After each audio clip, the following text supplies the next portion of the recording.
Touch, pass, engage.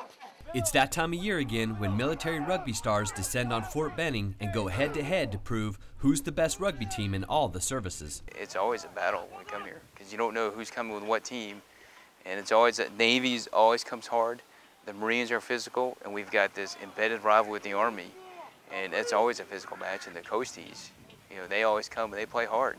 You can't take any of these teams lightly, because they'll sneak up and they'll bite you. The Armed Forces Rugby Tournament not only brings out great sportsmanship, but it also provides a venue to promote camaraderie between the services. It's important, and it's a rallying point, I think, for all the services to come either here or wherever it is and get together for a good week of rugby. I think it brings the services together and it displays the camaraderie that you learn in rugby and gamesmanship.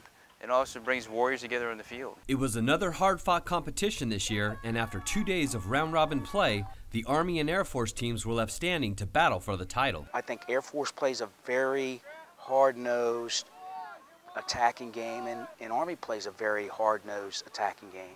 And when those teams meet, you know, something's got to give. Both teams fought hard and left everything on the pitch, but at the end of the game, Air Force came out on top and secured their 6th straight title. You got to give it to the Air Force. They bring the wood. It feels great. 6 in a row.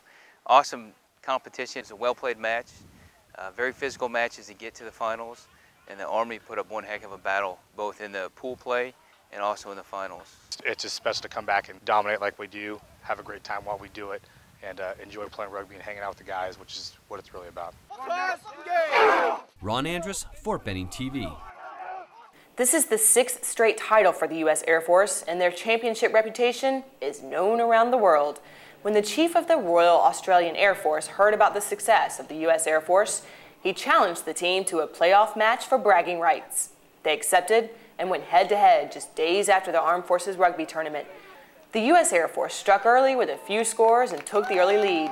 The Australians quickly fought back and tied the game, but during the second half, the Americans closed down the deal and won the challenge with a 34-18 victory over the Australians. The Americans were awarded the Paul Milne Trophy, named after an Australian pilot and American crewman who fought side by side, eventually getting shot down and killed during World War II.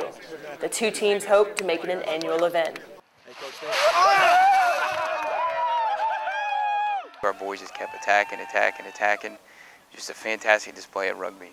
I couldn't be more prouder than our boys for beating the Australians. This is just an awesome test of how good our team can be playing somebody else outside of our country. Yeah, initially I was quite surprised at the standard talent, but there's a lot of good athletes here, and there's certainly a couple of guys in that squad that I'd love to get posted to Australia and play for us for a couple of years.